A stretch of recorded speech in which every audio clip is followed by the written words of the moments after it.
क्या हुआ जब प्रयागराज महाकुंभ के दौरान अचानक प्रकट हुआ सैकड़ों नागों का झुंड, जिसे देखकर सभी लोगों के रोंगटे खड़े हो गए। नागों के झुंड का अचानक इस महाकुंभ के दौरान प्रकट होना देवी देवताओं का बहुत बड़ा संकेत बताया जा रहा है, लेकिन किस रूप में और किस कारण से नाग देवता ने दर्शन दिए, वीडियो में होश उड़ा देने वाली सच्चाई आपको बताने वाले हैं, जिससे आपकी कुंभ में आस्था और ज्यादा बढ़ जाएगी और आप प्रयागराज में होने वाले महाकुंभ में जाने के लिए और ज्यादा उत्साहित हो जाएंगे। इसलिए वीडियो के साथ अंत तक बने रहे। सर्वप्रथम महादेव के सच्चे भक्त इस वीडियो को लाइक करके कमेंट बॉक्स में सच्चे मन से हर हर महादेव जरूर लिखें। महाकुंभ प्रयागराज में 13 जनवरी से शुरू होने वाला है, जिससे तकरीबन 40 करोड़ श्रद्धालु पहुंचने का अनुमान है। देश दुनिया से करोड़ों लोग इस महाकुंभ में आकर संगम में डुबकी लगाकर अपनी मुक्ति का मार्ग तय करने वाले हैं।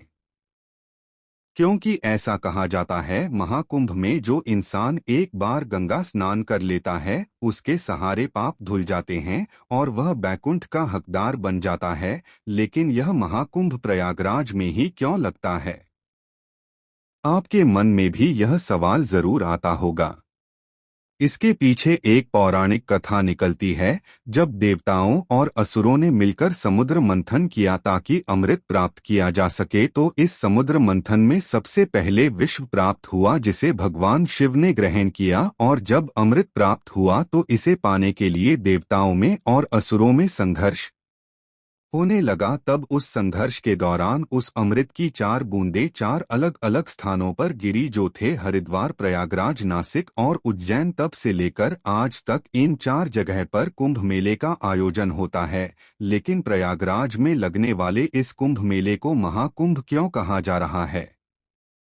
इसके पीछे भी बहुत बड़ा कारण है। कुंभ मेले का महत्व न केवल धार्मिक है, बल्कि इसका ज्योतिषी आधार भी है। जब सूर्य, चंद्रमा और बृहस्पति एक विशेष ज्योति से स्थिति में होते हैं, तब इन स्थानों पर मेले का आयोजन होता है। सामान्य तौर पर कुंभ मेला हर 4 साल में होता है, अर्धकुंभ 6 साल में, पूर्ण कुंभ 12 साल में। लेकिन ये जो 13 जनवरी से प्रयागराज में महाकुंभ लगने वाला है, यह 140 वर्षों में केवल एक बार प्रयागराज में आयोजित होता है। तो जरा विचार करिए, यह महाकुंभ कितना खास होगा। अगर हम इसे देख पा रहे हैं, इसमें शामिल हो पा रहे हैं, तो हम कितने भाग्यशाली हैं। महाकुंभ का यह मेला धार्मिकता, आस्था और संस्कृति का एक अनूठा संगम है। यह आयोजन न केवल भारत के विभिन्न कोनों से लाखों लोगों को जोड़ता है, बल्कि विश्व भर से हजारों पर्यटकों को भी आकर्षित करता है। लाखों श्रद्धालु संगम में स्नान करते हैं, जिससे उनके पापों का नाश होता है और उनकी मुक्ति का मार्ग प्रशस्त होता है। ऐसा कहा जाता है, रात्रि के समय अमृत वेला में देवी देवता स्वयं संगम में स्नान करने आते हैं। लेकिन वो किस रूप में यहाँ आते हैं? आप उन्हें कैसे देख सकते हैं?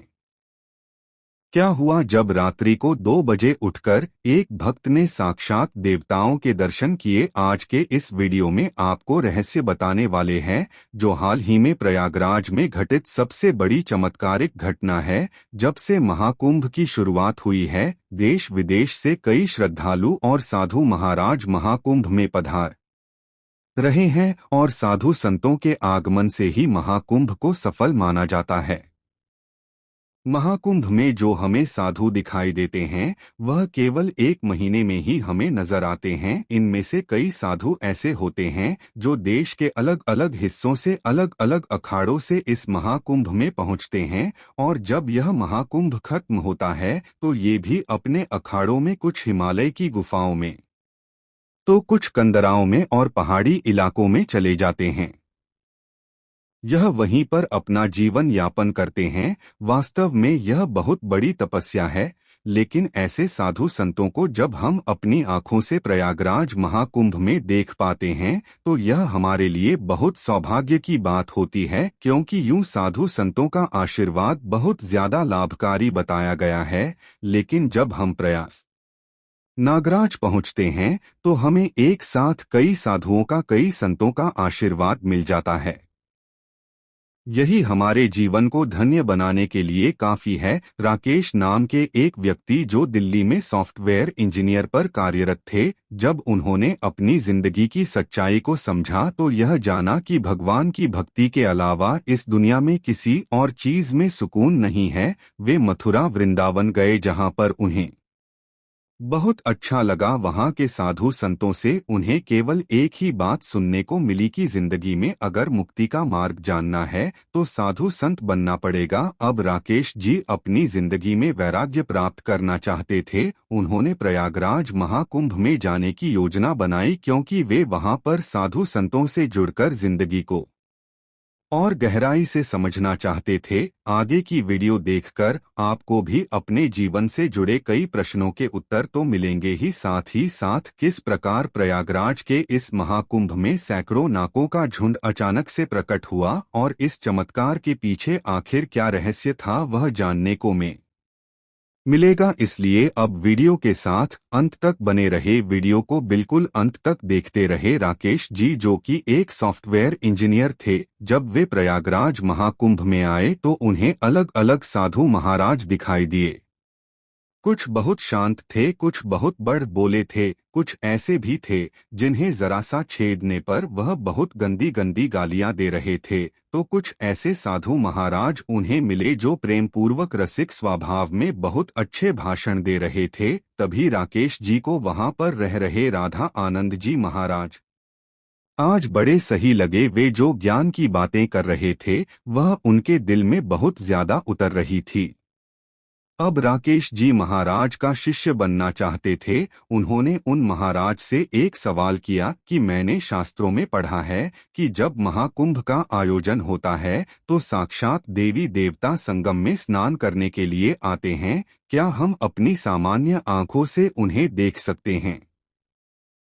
तब राधा जी महाराज ने राकेश जी को बताया, क्या तुम सच में देवी देवताओं को देखना चाहते हो? क्या तुम उन्हें महसूस करना चाहते हो? मैं तुम्हें एक राज की बात बता रहा हूँ, बहुत ध्यान से सुनना। तुम प्रयागराज में जहाँ भी ठहरे हो रात्रि को 2 बजे उठ जाना और पूर्व दिशा में आगे बढ़ते रहना। जो भी सबसे पहला गंगा घाट आता है वहां पर रात्रि को 2 बजे गंगा घाट पर चुपचाप जाकर भीड़ जाना और वहां से तुम्हें पूर्व दिशा में ही लगातार देखते रहना है। अब इस पूरी जानकारी को प्राप्त करने के बाद राकेश जी बहुत उत्साहित थे क्योंकि वह महाकुंभ में पहुंचने वाले देवी देवताओं के दर्शन करना चाहते थे। रात्रि को 2 बजते ही वे अपने कुंभ कैंप से बाहर आ गए और पूर्व दिशा की ओर चलने लगे। तभी एक गंगा घाट उनके सामने आया। वह उसकी सीढ़ियों पर जाकर बैठ गए और पूर्व दिशा में काफी धैर्यपूर्वक देखने लगे।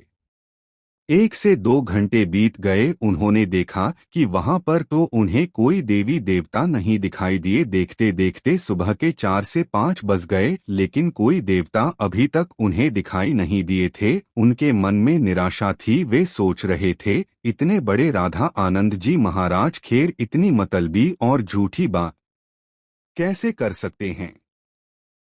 वो अपने भक्तों को इस तरह से गुमराह कैसे कर सकते हैं? अगले दिन राकेश जी पुनः राधा आनंद जी महाराज के पास पहुंचे और उनसे पूछा कि मैं रात्रि 2 बजे से सुबह 5 बजे तक पूर्व दिशा के गंगा घाट पर बैठकर पूर्व दिशा में लगातार देखता रहा, लेकिन मुझे कुछ भी नहीं दिखाई दिया। कोई देवी शक्ति दिया कोई देवता मुझे वहां पर नहीं दिखे। तब राधा आनंद जी महाराज ने राकेश जी से पूछा, क्या तुम्हें सच में रात्रि के समय वह कुछ आता जाता नहीं दिखाई दिया? तब राकेश जी ने कहा, मुझे कोई देवी देवता नहीं दिखे, बस मैंने एक चीज महसूस करें रात्रि के समय की। रात्रि के समय बहुत सारे तारे टूटकर एक एक करके पानी के अंदर गिर रहे थे।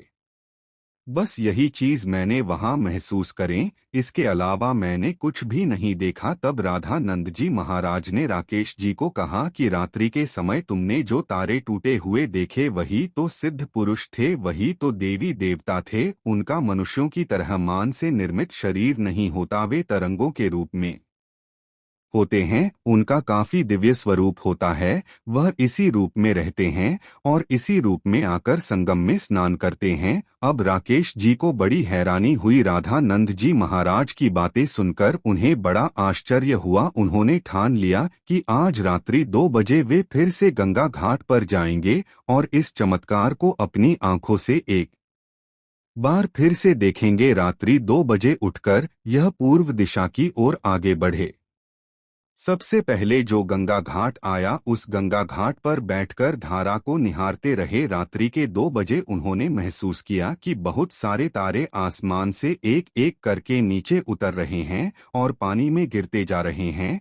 लेकिन आगे जो नजारा राकेश जी ने देखा उसे देखकर उनके हाथ पैर कांपने लगे।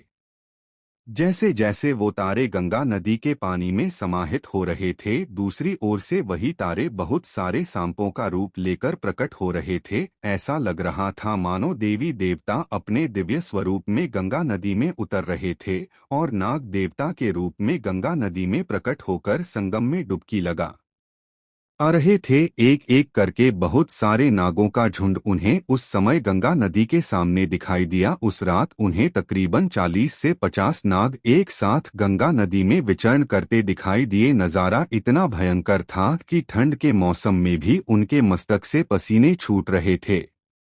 बादल के नीचे कुछ देर बाद उस जगह पर एक अनूठा प्रकाश प्रज्वलित हुआ जिसे सामान्य आंखों से देख पाना असंभव था। उस नजारे को देखकर राकेश जी की आंखें चौंधिया गई और वे उसी जगह पर बेहोश हो गए। अगली सुबह जब उन्हें होश आया तो वह उसी घाट पर लेटे हुए थे। वे दौड़कर राधा आनंद जी महाराज के आश्रम पहुंचे और उनसे पूछा कि आखिर ये क्या चमत्कार है।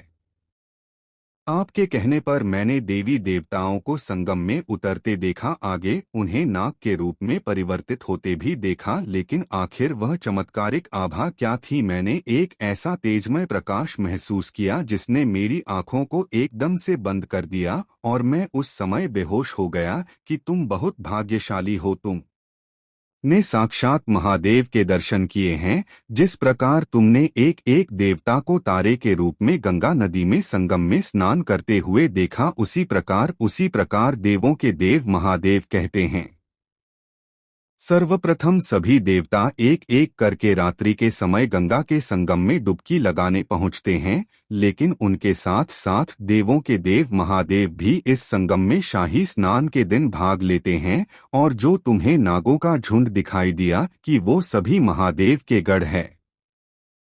इसीलिए जो तुम है चमत्कार एक रोशनी दिखाई दी, वो कोई और नहीं बल्कि तुम्हें साक्षात महादेव के दर्शन हुए हैं। लेकिन मनुष्य की सामान्य आंखें भगवान को नहीं देख सकती, इसलिए तुम उनके तेज को बर्दाश्त नहीं कर पाए और उसी स्थान पर बेहोश हो गए। यह सच्चाई जानकर राकेश जी भी हैरतंगेज रह गए। उन्हें विश्वास नहीं हो रहा था। उन्होंने अपनी साधारण आंखों से पिछली 2 रात्रि में क्या क्या देखा था, लेकिन एक बात तो तय थी कि इस महाकुंभ का आयोजन 140 साल बाद क्यों होता है, क्योंकि लोग इसे जितना मामूली समझते हैं यह उतना मामूली नहीं होता। आध्यात्मिक दृष्टि से, धार्मिक दृष्टि से इस महाकुंभ का बड़ा विशेष महत्व होता है।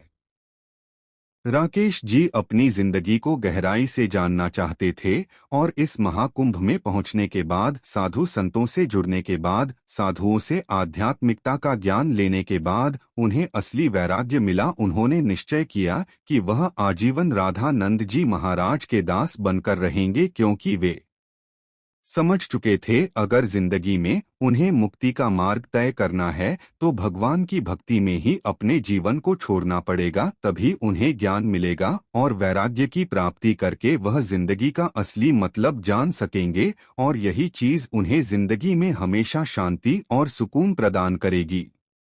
जिसके बाद राकेश जी हमेशा हमेशा के लिए अपनी सॉफ्टवेयर इंजीनियर की नौकरी को छोड़कर राधानंद जी महाराज के शिष्य बन गए और उन्होंने संन्यास ले लिया। इस पूरे घटनाक्रम को लेकर आप क्या विचार रखते हैं?